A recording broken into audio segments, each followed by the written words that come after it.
Hola amigos, bienvenidos de vuelta al canal. Espero que estén teniendo una semana maravillosa. Si eres nuevo por aquí, te sugiero muchísimo que te suscribas y actives las notificaciones para que no te pierdas ningún video.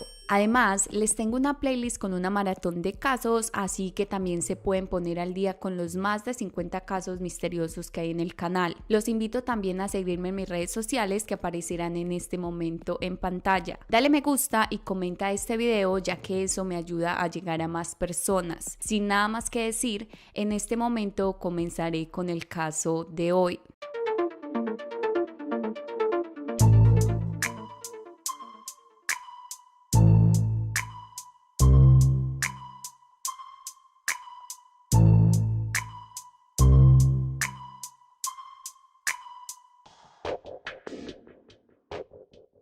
El 17 de septiembre de 2016, en el municipio de Pios, en España, un hombre llamado Pedro, quien había alquilado su chalet número 594 a una pareja junto con sus dos hijos pequeños, se dirigió a la vivienda para hablar personalmente con los inquilinos debido a que una guardia de seguridad le había informado que los vecinos como que se habían estado quejando de un olor nauseabundo que emanaba de allí. Entonces quería asegurarse de que todo estuviera bien. El vigilante le había contado que él revisó un poco el lugar, aunque no fue mucho lo que pudo ver, pues todas las luces estaban apagadas y de hecho no parecía haber movimiento alguno en la casa desde el día anterior. El propietario intentaría comunicarse con la familia, pero sus llamadas no fueron atendidas, así que procedería a autorizar al señor de seguridad para ingresar a través de una de las ventanas, ya que las únicas llaves que había eran las que tenían los inquilinos. El hombre relataría que al abrir la ventana que quedaba junto al comedor y que lindaba con el chalet vecino, sintió todavía más fuerte el olor. Había muchísimas moscas y unas bolsas de basura al final del corredor, por lo que al notar una escena bastante extraña, mejor procede a salir e inmediatamente llamar a las autoridades. Pedro, por su parte, decide también escribirle una carta directamente al alcalde de Pios para pedirle ayuda con la situación. Allí le escribiría lo siguiente: estimado señor, soy el propietario de la parcela 594 de la urbanización La Arboleda.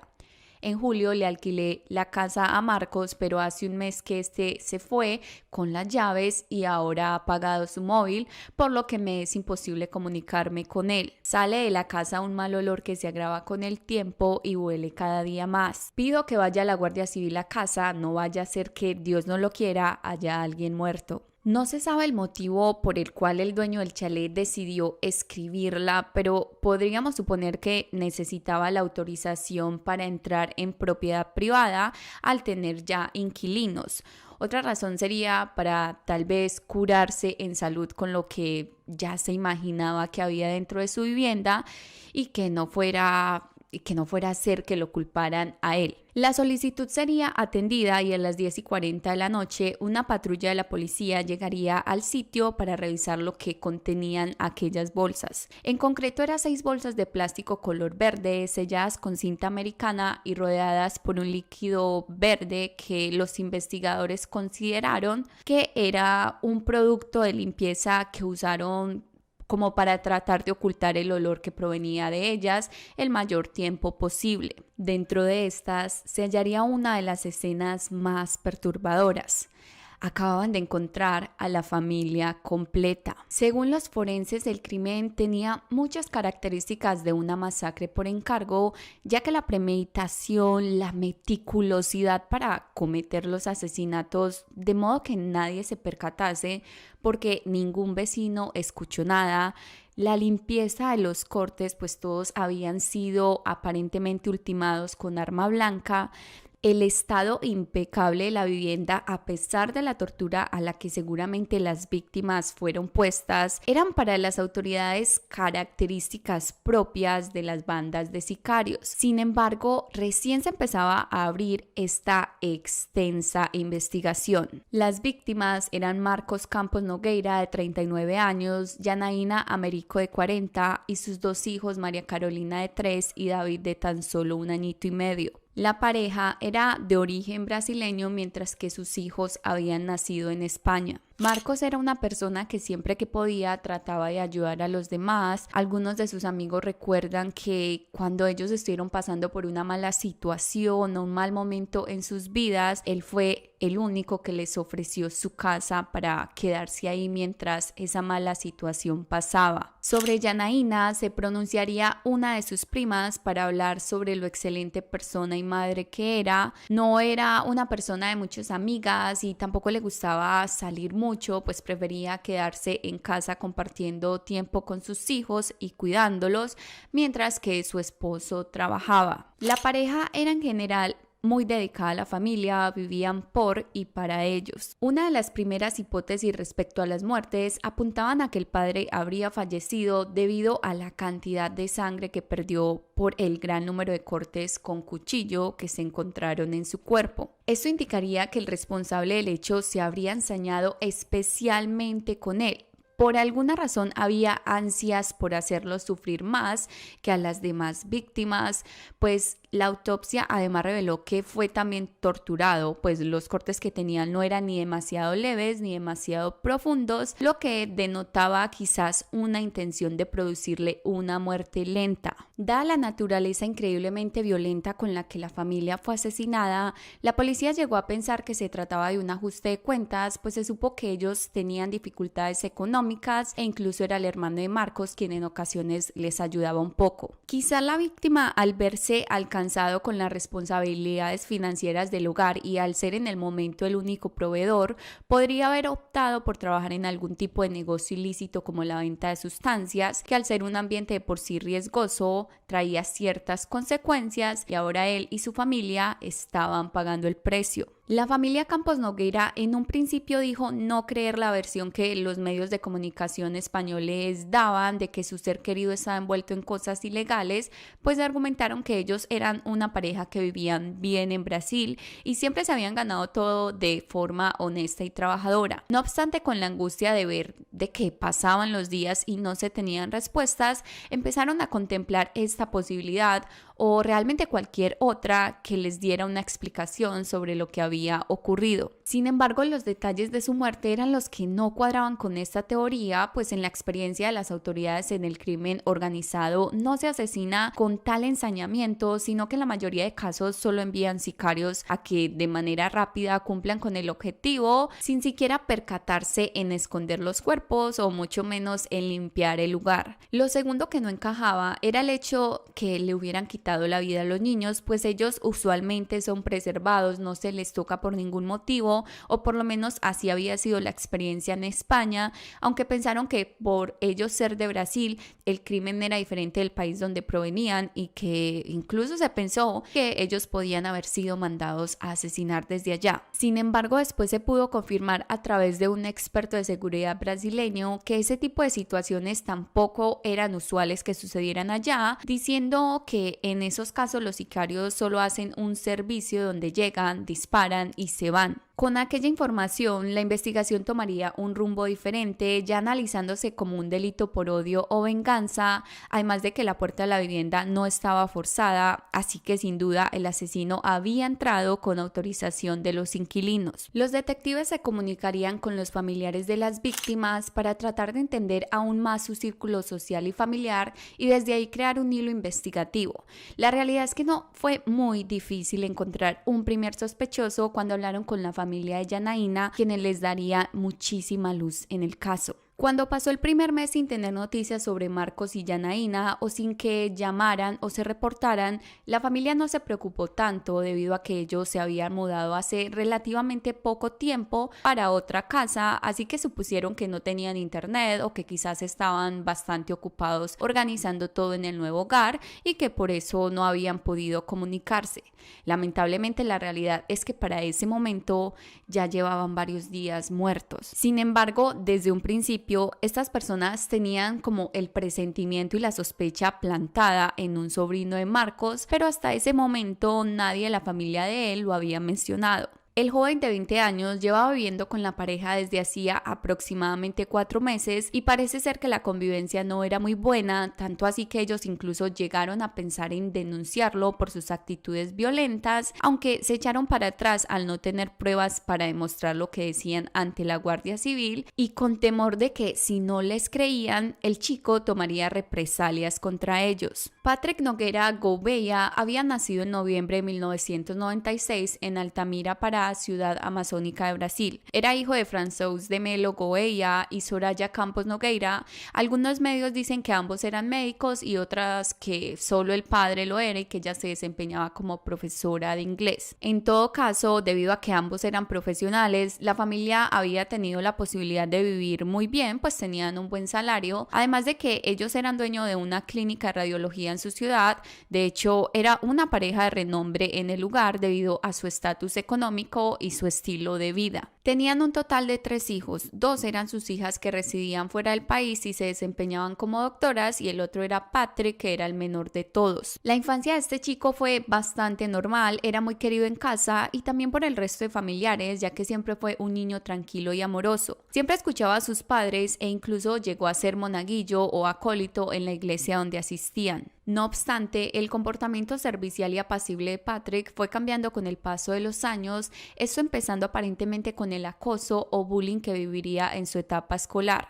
Él ahora se notaba bastante retraído y la mayoría de sus compañeros lo percibían como un chico extraño, además era constantemente víctima de bromas o cualquier otro comentario ofensivo que desencadenaba en peleas físicas, pues el joven explotaba y se defendía de las burlas. Una de las cosas que más le molestaba que le dijeran y la que lo hacía reaccionar agresivamente era cuando le decían gay o maricón. El primer colegio donde estudió desde preescolar hasta quinto de primaria lo describió como una persona de carácter fuerte y agresivo, lo que hacía que tuviera problemas con otros alumnos. Además, también parecía ausente de sus estudios. La situación era cada vez peor, así que sus padres decidieron cambiarlo de colegio para que tuviera un círculo diferente de amigos. Sin embargo, las dificultades continuaron. Parecía que el problema no era el colegio, sino el niño, el cual además no recibió ninguna ayuda psicológica que permitiera ahondar en lo que realmente le ocurría. Siendo adolescente, su comportamiento fue peor, tenía reacciones mucho más violentas contra quien se atrevía a decir algo que le molestara, así fuera lo más mínimo, por lo que llegaría a ser expulsado formalmente de esta institución pública, dando como motivo baja de matrícula por incompatibilidades. La personalidad turbia que alguno de sus educadores llegó a percibir en él no se contendría ni un poco cuando le ingresaron a estudiar en otro colegio particular de élite. En junio de 2013, el maestro de biología Carlos Alberto, de 23 años, estaba dando su clase con normalidad cuando de repente sería sorprendido por la espalda por Patrick, quien tenía 16 años en ese momento. Sin dudarlo ni un segundo y enfrente de todos sus compañeros, este chico procedería a clavarle un cuchillo 2 veces a su profesor, una en el abdomen y otra más en el cuello. Inmediatamente todos los presentes comenzaron a gritar aterrorizados, pidiendo ayuda, mientras que otros corrieron a auxiliar a la víctima. El motivo específico por el que este joven apuñalaría a este hombre se desconoce, pero se especularía que él estaba furioso porque había sacado malas notas en esa materia, así que cegado por la venganza e ira lo atacó y casi estuvo a punto de asesinarlo. Adicionalmente, los hechos habían quedado grabados por las cámaras de seguridad del lugar, donde se nota la firmeza con la que Patrick se lanza y se va en contra de su instructor. Desde entonces ya no solo se podía ver en el chico un perfil de alta peligrosidad, sino además también criminal, porque más allá del ataque está también el hecho de que haya llevado esta arma a su colegio, que demuestra la planificación que ella había hecho sobre el crimen en su mente perversa. Por suerte, la víctima logró sobrevivir, aunque la suerte parece que también alcanzó a Patrick, quien a pesar de su intento de homicidio, solo se le sentenció a 45 días en un centro de reeducación y reinserción de menores. La comunidad se mostró enfadada con la decisión del juez, pero incluso así, nada cambió. Los padres de este joven tendrían que enviarlo a otra ciudad a vivir con algunos familiares para evitar ataques hacia él por parte de la población, que se sentía completamente ofendida con su pronta salida del instituto de menores. Patrick, por su parte, comenzaría a visitar a un psicólogo quien aparentemente le estaba ayudando a regular su impulsividad, al menos hasta que él mismo decidió que quería darle un rumbo diferente a su vida. decisión que tendría un resultado devastador. Desde niño, este chico había soñado con ser futbolista profesional y aunque ya había intentado buscar oportunidades en otros lugares fuera de su ciudad, nunca nada de esto le resultó. Es por eso que él le comentaría a sus padres la idea de probar suerte en España. La madre, emocionada al ver que su hijo finalmente mostraba ganas de hacer algo por salir adelante, llamaría a su hermano Marcos, que vivía allí hace varios años, pidiéndole el favor de que le recibiera a su hijo en casa por un tiempo. A pesar de que el tío conocía el violento suceso del pasado donde su sobrino había atacado a su profesor, él lo recordaba como un buen muchacho y bajo su bondad accedería a brindar ese apoyo que necesitaba él en ese momento. Patrick saldría de Brasil con destino a España el 9 de octubre de 2015, instalándose en la localidad de Torrejón de Ardoz, en Madrid, junto a su tío y la familia de este. Sus padres le enviaban entre 3.000 y 5.000 euros mensualmente para subsistir y parece ser que inicialmente todo iba muy bien, sin embargo, pocos meses pasarían para que el joven dejara de ocultar ese lado no tan agradable que tenía. Todo comenzaría con situaciones quizás no tan graves, pero sí incómodas, entre esas el hecho de que el chico quisiera andar por la vivienda en ropa interior sin tener en cuenta que allí estaba la esposa de su tío y los niños pequeños. Sumado a esto, Marcos le había comentado a uno de sus compañeros de trabajo que ya no se estaba sintiendo cómodo con su sobrino en el domicilio, pues había leído una conversación de Janaína con una amiga a quien le había comentado que el cuerpo de Patrick se le hacía atractivo. Aunque no mencionó nada más, esto era suficiente para despertar inseguridades en su esposo sobre lo que podría estar pasando entre el joven y ella.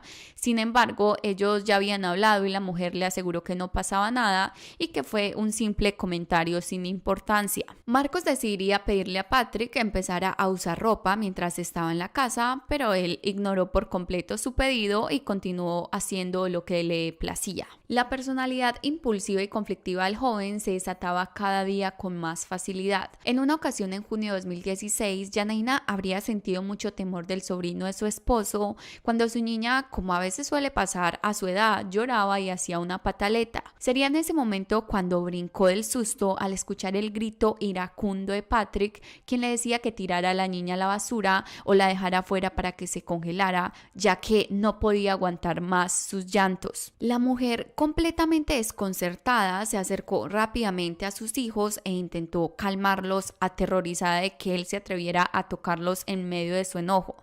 Es decir, ella tuvo que someterse a las exigencias de la persona a la que estaban tendiéndole la mano, o sea, como dice el dicho, tras del ladrón, bufón. Todo sobre el comportamiento errático que el chico estaba teniendo en España solo se conoció porque Janaína le contaba a una de sus tías todo lo que estaba viendo. Eso debido a que su madre había fallecido y su tía fue quien asumió el rol materno con ella. La mujer llamó en varias oportunidades muy alarmada sobre lo que pasaba en su casa e incluso llegó a comentar que si Patrick no decidía por sí mismo regresar a Brasil, ella ya había hablado con su esposo y él se iba a acercar a la embajada a denunciar que pues el joven no tenía papeles en regla, así lo deportaban. La pareja ya había contactado también a la madre de Patrick y ella estuvo en España visitando a su hijo para tratar de hacerlo entrar en razón, pero contrario a eso, él se le enfrentaba de manera agresiva, por lo que al final solo lloraba sin saber qué hacer. No sabían ahora qué hacer con el chico al que nunca le dijeron que no, al que nunca le enseñaron que cada acción tiene una consecuencia, al que cada vez que se metían problemas, siempre como fuera, le salvaban el pellejo, al más consentido de la familia.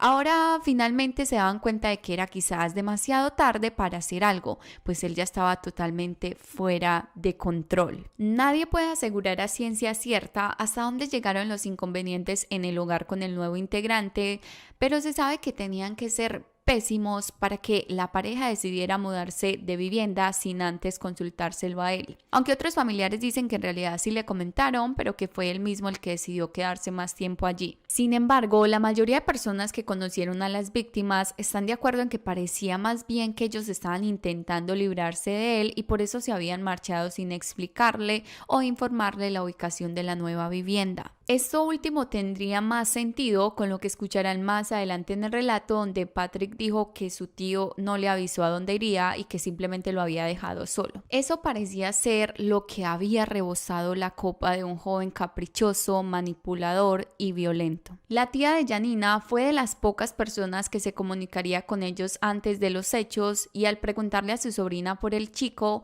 ella le había respondido que no sabía nada de él, pero que seguramente aparecería cuando necesitara dinero, pues aparentemente él no trabajaba y solo esperaba cada mes el dinero que sus padres le enviaban. Respecto a las actitudes de Patrick, también se barajaron otras hipótesis, como que él caminaba en calzoncillos por la casa intencionalmente para ver si de alguna forma podía provocar algún tipo de deseo en la esposa de su tío. Sin embargo, al quedar abandonado no solo por ella sino por todos los demás, él se habría sentido rechazado y ofendido. Quizás en su mente psicópata habría creado también cierto tipo de obsesión con la mujer, y tal cual como funciona en la mente este tipo de personas, quería tenerla, pero sabía que no podría, así que pensó que si no era de él, entonces no sería de nadie y procedería no solo a asesinarla a ella, sino también al resto de su familia. Lo más difícil de explicar es cómo un familiar puede llegar a tener la dureza moral de descuartizar y degollar a dos niños que nada tienen que ver con la situación que sucede a su alrededor. El trastorno mental que se debe tener para hacer algo así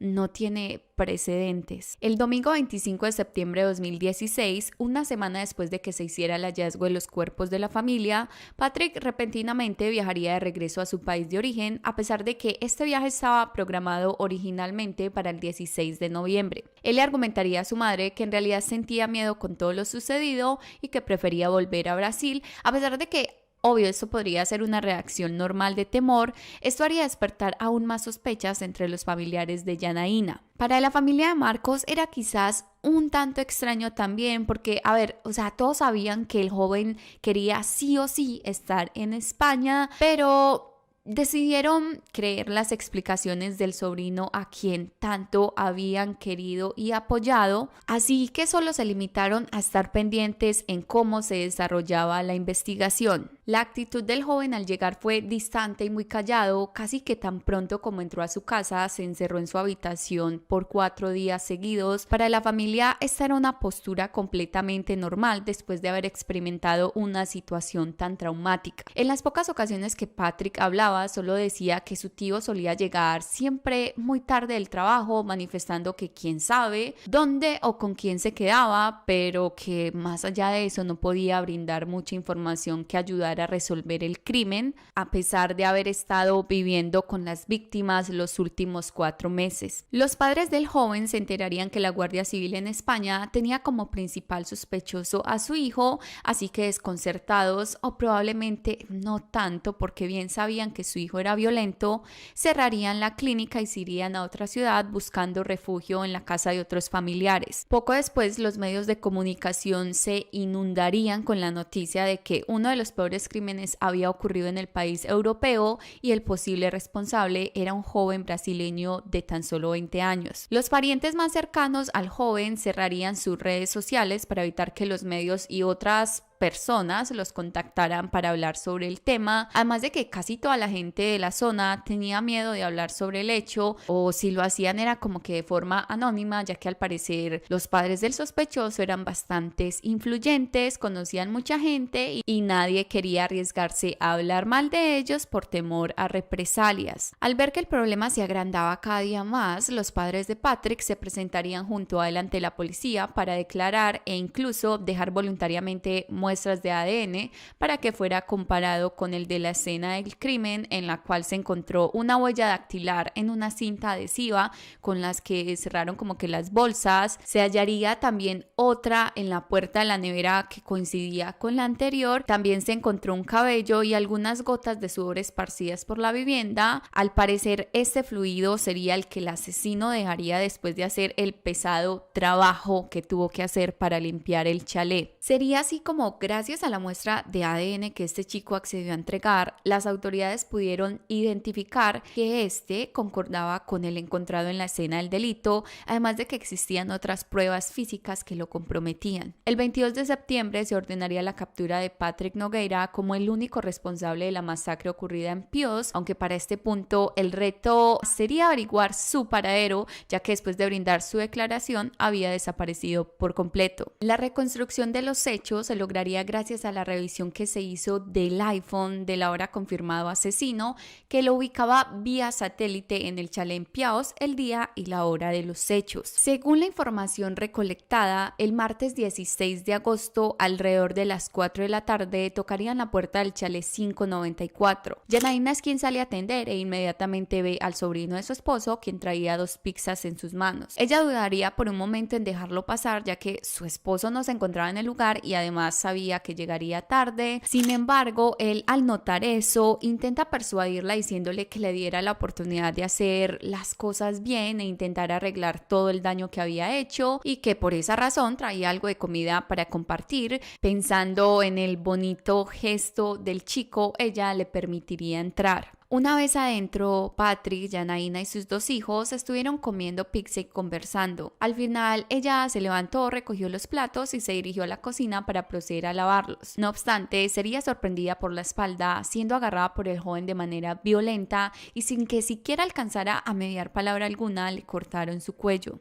Todo esto enfrente de sus hijos, quienes atemorizados se agarraron de sus manos el uno al otro, seguramente presagiando que algo terrible también les pasaría a ellos. Y efectivamente así sería, pues su primo se dirigiría después hacia ellos, quienes paralizados lo observaban acercarse, para segundos después también asesinarlos a ellos de la misma manera que a su madre. El criminal continuaría desmembrando el cuerpo de Janaína para seguidamente meterlo en una bolsa plástica junto a los 2 niños. Tuvo incluso tiempo de sobra para limpiar muy bien la casa, para ansiosamente esperar la llegada de su tío y continuar su macabro plan. Alrededor de las 8 de la noche, Marcos llegaría a su hogar después de un largo día de trabajo. Cuando estaba cerca a entrar, se sorprendió al ver salir a su sobrino de su casa. Además, este lo saludó simpáticamente y le expresó que se sentía mal por todos los inconvenientes que habían tenido en el pasado, así que quería acercarse a solucionar las cosas. El tío se mostró asombrado con la presencia de él.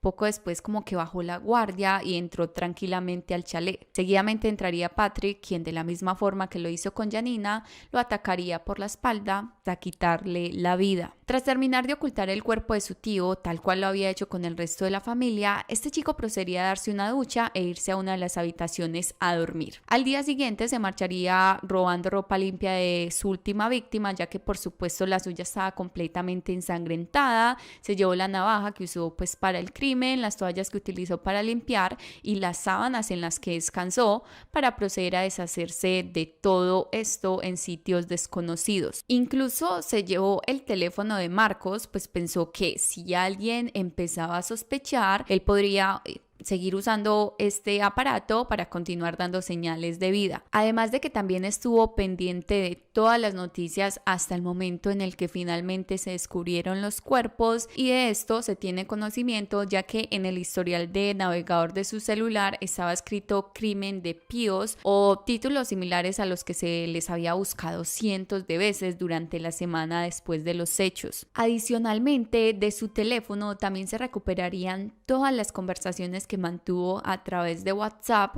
siendo una de estas la que impactaría aún más a las autoridades. Patrick le escribiría a su mejor amigo llamado Marvin Correa, a quien conocía de su barrio desde que eran tan solo niños. Precisamente a este chico es a quien el criminal recurriría para contarle el paso a paso de lo que había acabado de hacer. Es importante advertir que los mensajes son llenos de burla y crudeza, tal vez intolerables para personas sensibles, pero que fueron de suma relevancia para que quedara al descubierto el perfil perverso, frío y cruel con el que cuenta tanto el autor del crimen como su amigo. La conversación iniciaría con un primer mensaje de parte de Patrick que decía lo siguiente: He dudado de mí mismo, pensé que me daría asco, pero me convencí de una cosa, yo soy un enfermo de verdad. Marvin le responde a esto con un simple ja ja ja ja. Patrick, hermano, tenías que haberlo visto, yo arrancando los órganos para meterlos en la bolsa. Marvin, has llegado para matarlo a él, pero ¿cómo? Patrick, hermano, él es el único que no está. Metí en una bolsa a la mujer y a los 2 niños. Ya estaban guardadas y la casa estaba limpia. Marvin, vale, los has matado a todos menos a él. O sea, podemos entender en esta parte que Patrick le está diciendo que había venido a matar a su tío, o más o menos eso se interpreta, porque bueno,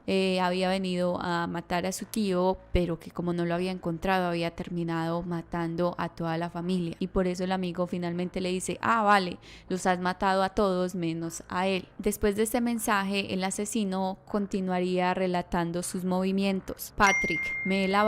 Marvin, ja ja ja ja ja. Patrick, ya solo estoy esperando al cuarto integrante. Marvin, tú te pasas de psicópata. Ja ja ja ja. Esta es la tercera vez en esta conversación que Marvin manda una risa increíble después de que le acaban de contar que 3 personas ya han muerto y que una más morirá dentro de poco. Se queda uno literalmente sin palabras. Continuemos con la conversación. Patrick, no sabes lo difícil que es limpiar. Tío, abrir a alguien por la mitad da demasiado trabajo, mi hermano. Columna vertebral. Esto lo escribió en mayúsculas. Columna vertebral. Marvin, me lo imagino, debe ser duro. Pero, ¿cómo lo has hecho? Patrick, empujando el cuerpo hacia arriba. Le di una cuchillada y he usado esas tijeras gigantes de partir las ramas y aún así no lo conseguí. He tenido que usar las manos. Marvin, me quería imaginar la escena. Tú llegando para matar. Ja, ja, ja, ja. Patrick, la agarré cuando se fue a lavar los platos. Marvin, ¿qué dijo ella? ¿Has matado a los niños en ese momento? Patrick, nada, mi cuchillo ya le estaba cortando toda la garganta a ella, tío. Divertido que los niños ni corren, solo se quedaron agarrados. La conversación continúa con Patrick diciéndole que no sabía qué hacer con los cuerpos, pues si los enterraba podría llegar a ser descubierto por los vecinos. Al parecerle sospechoso él entrando y saliendo de la casa con estos, además de que le tocaba acabar las fosas. También pensó en la posibilidad de llevarlos a otro jardín dentro de un auto y ahí sería cuando el amigo le ayuda diciéndole que era demasiado arriesgado hacer eso. O sea, es importante que esto quede claro porque evidentemente Marvin le está ayudando a tomar decisiones en un crimen supremamente grave. Continuamos con la conversación de WhatsApp, que esto se pone aún peor. Patrick, por lo menos hice todo con guantes, no hay huellas. Ahora espero no fallar matando estas mierdas. He envuelto cada cuerpo con 4 bolsas y les he pasado la cinta americana para que la bolsa no se rompa. Tengo hambre y ese desviado no llega. Desviado es una palabra que se usa en Brasil para llamar de forma despectiva a alguien homosexual. Además, tengo pereza porque todo está seco y tener que ensuciar todo de nuevo, volver a partir el cuerpo por la mitad otra vez, meter los órganos en una bolsa, después limpiar. Tío, más de 1 hora. He empezado a las 5 y algo de la tarde, cuando dieron las 6:45 aún estaba enjuagando el suelo. Estoy feliz de que no te importe, tenía miedo de que me dijeras voy, se acabó.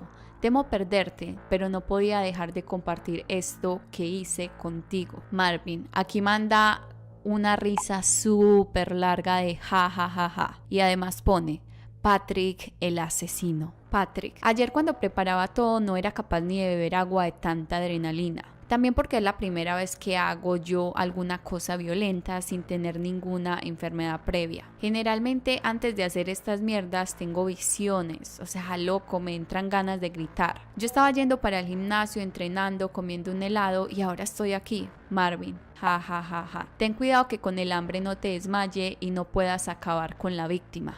Aterrador, en mayúsculas para acabar de ajustar. Patrick, seguro, comeré después de derribarlo a él.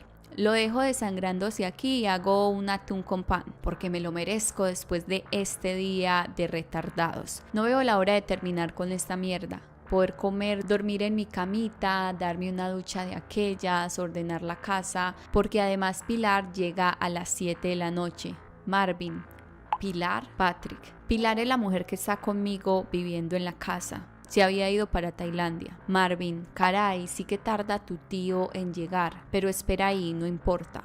Patrick, son las 8:28 p.m. Sobre las 8:40 dejo el teléfono en la cocina y después a esperar por Marcos. Vamos a ver qué pasa. Marvin: ok, ve. Después de este intercambio de mensajes es cuando Marcos llegaría a su vivienda y sucedería el asesinato. En el transcurso de Patrick le enviaría más mensajes a su amigo. Viejo, hay sangre en todas partes, tengo que limpiar las cosas con lejía para no dejar huellas dactilares. Es la 1:40 de la madrugada y aún no he acabado. Marvin aparentemente le responde un rato después y le dice: ¿ya terminaste? Patrick le responde: sí, ya por fin acabé. Mañana una última pasada en la manija y ya está. Son las 2:35 de la madrugada. Ya me voy a dormir porque mañana me quiero ir pronto de esta mierda. Te mando un beso. Nos hablamos cuando vuelva a mi querida y preciosa casa, ¿ok?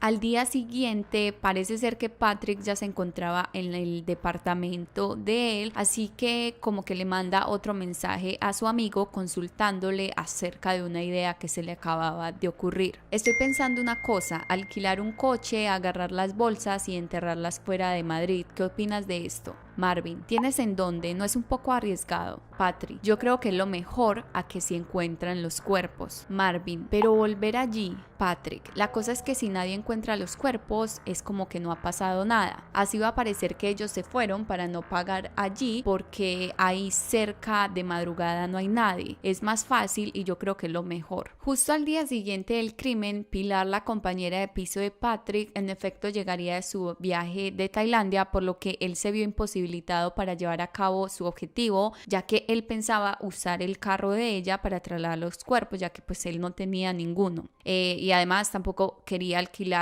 uno, ya que no tenía permiso de conducir en España. Esta parte es bastante impactante, ya que de no haber sido por esa falla en su plan, tal vez el crimen nunca se hubiera podido resolver. Respecto a la amistad de Marvin y el asesino, algunas personas de su círculo social expresaron a las autoridades que creían que ellos eran algo más que amigos, o que incluso si no lo eran, se sentía como si desearan serlo por la forma en la que se trataban. Adicionalmente, su compañera de piso manifestó que a veces cuando hacían fiestas en la casa a las que usualmente iban muchas chicas, Patrick solía alejarse de la reunión y se iba a beber solo al cuarto del baño y evitaba al máximo cualquier acercamiento de alguna de ellas. La orientación sexual del criminal se trae a flote porque sienten que de este sentimiento es donde se cree que podría surgir el hecho de que fuera específicamente a este chico a quien el asesino le confesara lo que había hecho, recalcándole también que sentía miedo de contarle lo que hizo, pues no quería perderlo. Se nota claramente la tranquilidad o el peso que el autor del crimen libera en los mensajes cuando se da cuenta que a Marvin no le importa la masacre que acababa de cometer y que, peor aún, de una u otra forma estaba también participando en esta. Sin embargo, esto podría ser claramente solo especulación. Pudo ser que pues simplemente era el mejor amigo y efectivamente le contó, pero ustedes saben que siempre traemos acá a flote todas las teorías que se hablan respecto al caso, entonces esa fue una de las que se planteó también. Hannah Nogueira, una de las hermanas mayores del homicida, le conseguiría un abogado para que lo defendiera y viajaría a España para negociar la entrega de su hermano, pues para la familia era mucho mejor que el joven pagara su condena en España que en Brasil, ya que en el país europeo las condiciones de la prisión podrían ser mejores. Durante una reunión con uno de los oficiales de la Guardia Civil, ella se notó sumida en su pensamiento, casi como si no lograra comprender la barbarie que Patrick había hecho. Una vez el agente le explicó cómo fueron los asesinatos y además le recordó que no era la primera vez que este chico actuaba así, ella finalmente parecía entender la gravedad del asunto, pero aún así estaba como intentando que él no fuera a prisión, pues según explicó, sus padres sufrirían muchísimo, incluso más que su propio hijo. Sin embargo, el policía le plantearía una última razón para que decidieran entregarlo a la justicia. Esta básicamente los ponía a ellos mismos como las posibles próximas víctimas de Patrick. Una persona que es bastante evidente tiene cero empatía por la vida de los demás. El rostro de la mujer cambiaría completamente, pues de inmediato pensó en que de él no ser llevado a la cárcel, lo más probable es que sería ella quien tendría que traérselo a vivir junto con su esposo e hijos. Justo en ese momento parece ser que es cuando ella finalmente entraría en razón y se daría cuenta sobre lo realmente peligroso que era su hermano para la sociedad sociedad y para ellos mismos. Junto a sus padres tomarían la decisión de entregarlo a la justicia española y el 19 de octubre de 2016 sería detenido tan pronto como desembarcó el avión en el aeropuerto Adolfo Suárez en Madrid. La razón por la que este criminal tendría claramente la opción de elegir en dónde pagaría su condena es debido al trato de extradición que tenía Brasil y España desde el año 1988, donde se comprometieron a juzgar a un ciudadano por los crímenes cometidos en el otro país. El juicio contra Patrick Nogueira iniciaría el 24 de octubre del año 2018. Este no pretendía determinar su culpabilidad, puesto que él mismo ya se había declarado culpable de esto, así que solo se pretendía determinar cuántos años pasaría en prisión. El acusado se mostró muy cambiado físicamente a como se veía en las fotos el día de su captura. Ahora estaba usando gafas, estaba bien peinado, vestido con camisa y pantalón elegante, además de que se le vio muy atento y cabizbajo durante toda la sesión. Por primera vez se le veía aparentemente arrepentido, y si no fuera por los horribles mensajes burlescos que le mandaba a su amigo después de la masacre, cualquiera le hubiese creído su fachada de que actuó por impulso y que ahora lo lamentaba.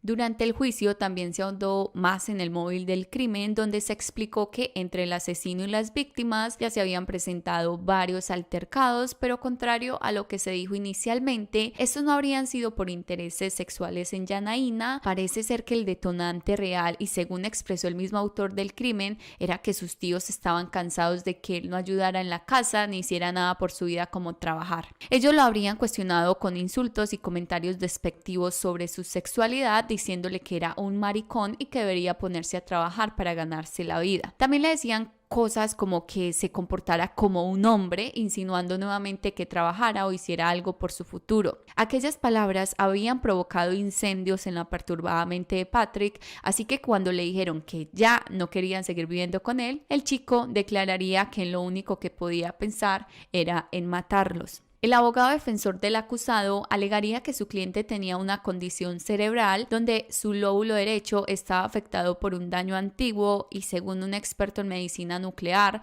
las personas que tienen esta característica tienden a ser más agresivos e impulsivos, incluso llegando a perder la capacidad de poder frenar conductas que una persona normal frenaría al ser consciente de lo que estaba haciendo. Aunque no se pretendía que él evadiera su responsabilidad, la defensa quería que se le tuviera esto en cuenta para a la hora de la sentencia esperar que esta fuera reducida. El informe psicológico sobre el joven lo definiría como una persona con rasgos psicópatas, pero con plena capacidad y conciencia de sus actos desde el punto de vista intelectual y de voluntad. Además se habló sobre cómo los actos no eran producto de la impulsividad, porque en ese caso se estaría hablando de inmediatez, pero muy al contrario, él había planeado con tiempo los asesinatos, además de que después de quitarle la vida a Yanaína y sus hijos, también estuvo charlando con su mejor amigo por WhatsApp hasta que llegó su tío, a quien le esperaba el mismo final. Patrick declararía en el juicio que en el inicio de su adolescencia se había dado un golpe muy fuerte en la cabeza,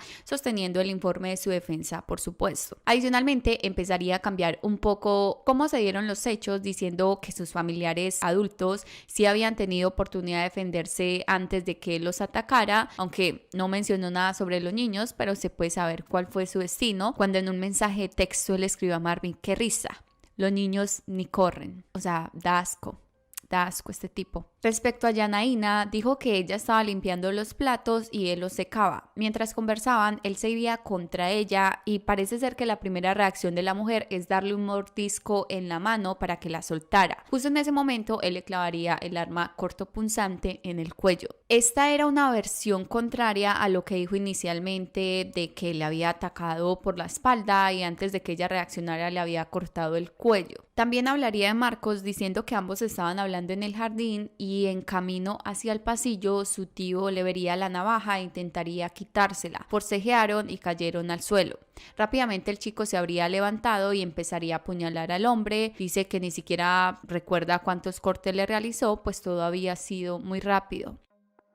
Estamos sentados cerca de la piscina, hablamos un rato y mientras él entraba para dirigirse al pasillo, la puerta central, para encender las luces, también íbamos hablando y me fui a por él, exactamente, casi que directamente por él, Él intentó quitarme la navaja, forcejeamos y caímos al suelo. Por otra parte, el acusado también quiso hacer mención al móvil del crimen. Según su versión, Marco le pedía dinero constantemente a pesar de que sus padres también le enviaban para los gastos de la casa. Un día Patrick aparentemente se habría negado a seguirle dando más dinero, por lo que su tío lo amenazaría diciéndole que si no le daba 600 euros, él lo denunciaría a extranjería para que lo deportaran a Brasil, ya que en ese momento él se encontraba de manera irregular ahí. Los dos habrían tenido una acalorada discusión y fue en ese momento cuando Marcos y su esposa decidirían mudarse de vivienda y ciudad sin él. El chico dice que se sintió usado por ellos ya que les había ayudado a pagar ropa y pañales para los niños en diversas ocasiones y ahora ellos le pagaban dejándolo tirado debiendo hasta la luz y el agua. Además de que dijo que su tío también había llamado a su familia en Brasil para decirles supuestas mentiras sobre él, entre esas que usaba drogas, que llegaba borracho a casa y que no colaboraba en nada. De inicio la relación era buena, porque conocí a mi tío desde Brasil, llevaba la relación buena, pero aquí las cosas han cambiado. Intenté ayudar, me pidió ayuda, le he comprado tanto ropa a él, he comprado los pañales a los niños, he comprado comida a los niños, he intentado ayudar de todo. Me invitó a vivir en su casa mientras no encontraba un piso y hasta que un día simplemente, mientras yo dormía, le quitó todo el dinero que tenía en la cartera. Me robó y desapareció por 4 días. Así que después empezó a recibir dinero de mis padres. Mis padres han dado en su mano 500 euros y en otro episodio le han dado 1500. Continuó a pedirme dinero y le dejé de hablar justamente cuando me amenazó de denunciarme a extranjería porque yo estaba ilegal. Al hablar de su infancia se le notaría bastante frustrado diciendo que su vida era una basura de errores, de mierdas detrás de mierdas. Manifestaría que en su niñez y adolescencia no tuvo amigos y cuando sus padres lo cambiaron de colegio, los compañeros que eran mayores que él se aprovechaban, se burlaban de él, lo humillaban y lo llamaban maricón. La única manera que encontró para reaccionar fue la violencia, pues él sentía que tenía que defenderse de alguna manera y no sabía cómo más hacerlo sin ser agresivo. Me ha contado, han sido de todo. Me han pegado, me han humillado, me han arrastrado por el pelo, por el patio de la escuela. Me llamaban de maricón, me han escupido en la cara, me han tirado en un contenedor de basura.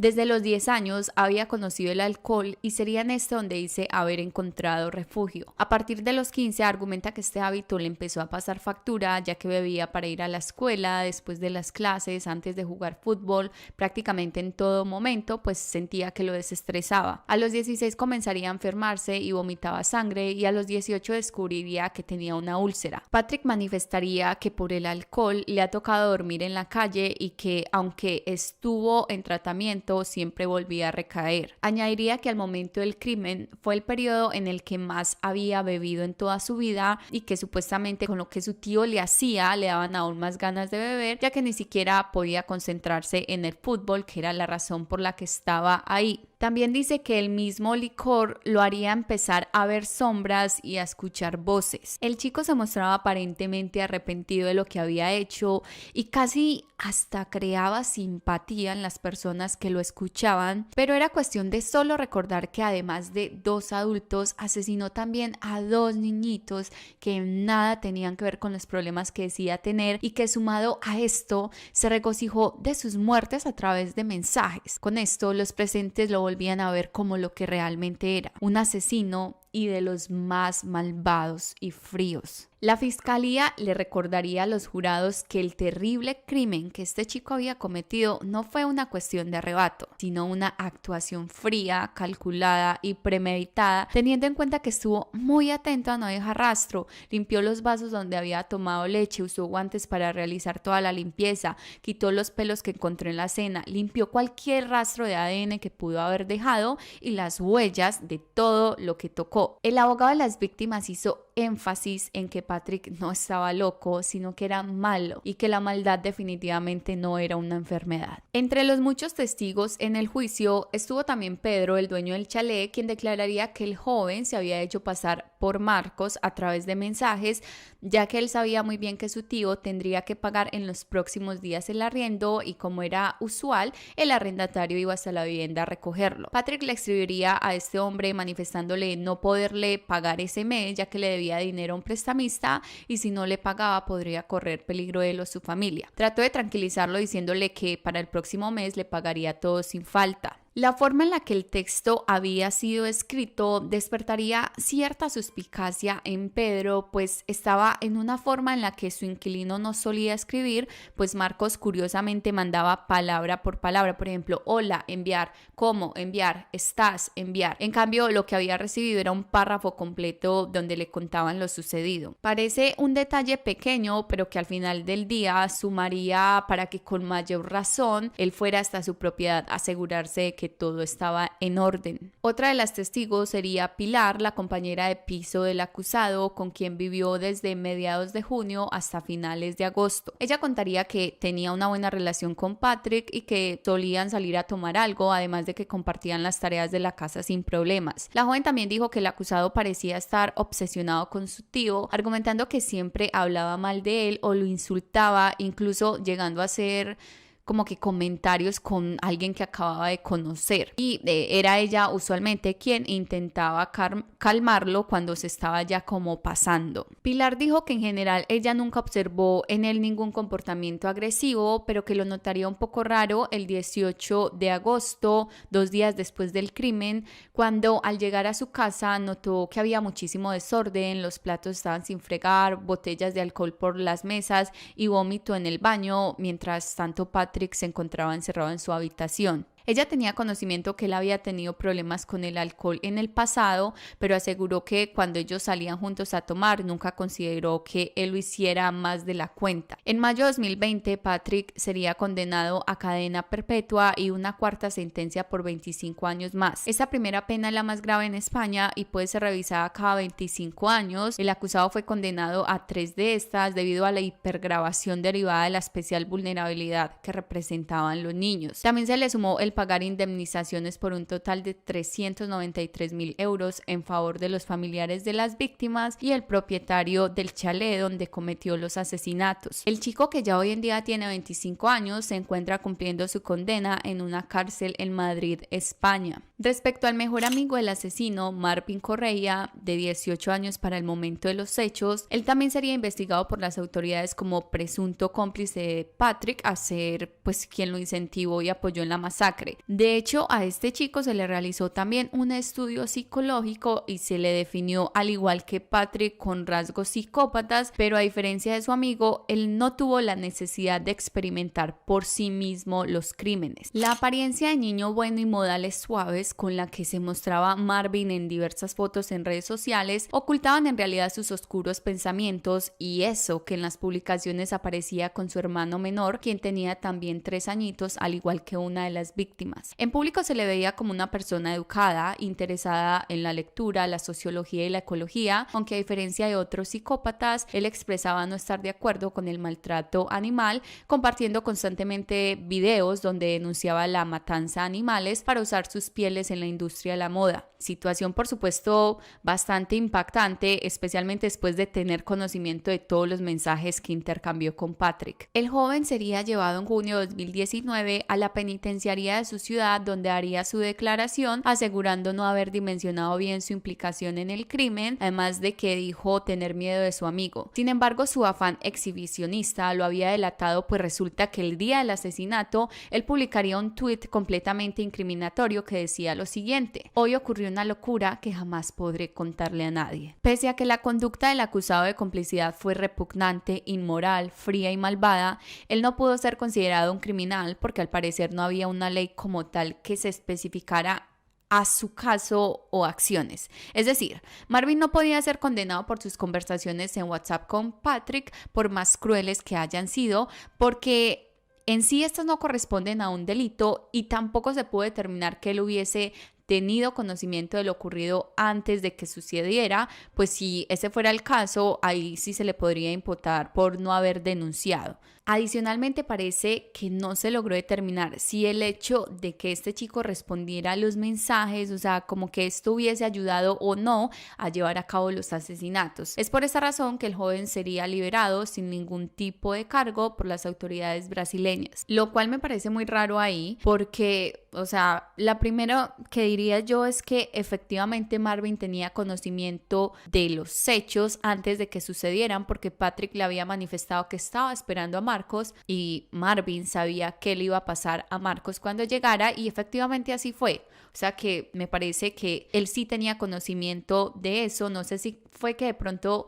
como que con solo mensajes de WhatsApp no se podía como tal implicar a alguien sobre este caso, pero pues me parece que sí tiene mucha culpa. Y lo otro de que sus mensajes hayan tenido algo que ver o no con que se llevaran a cabo los asesinatos, complicados ahí. Me gustaría escuchar sus opiniones, pero yo digo que sí tiene algo de influencia porque, o sea, si él hubiera llamado a las autoridades o le hubiera dado aviso a alguien, probablemente su amigo hubiera sido capturado y al menos el asesinato de Marcos no se hubiera dado, o no sé, algo hubiera pasado. Entonces me parece que, bueno, no sé, de pronto él como tal no hizo los asesinatos, pero su influencia en el chico sí que tuvo algo que ver, en mi opinión. ¿Ustedes qué piensan? Como que eso ahí del amigo, bastante enredado. Eso es toda la información que les tengo para este caso muy extensa, así que me despido así súper rápido. Me alegro que se hayan quedado hasta el final. Gracias por escucharme y que nos vemos en una próxima oportunidad. Por favor, cuídense mucho, en serio.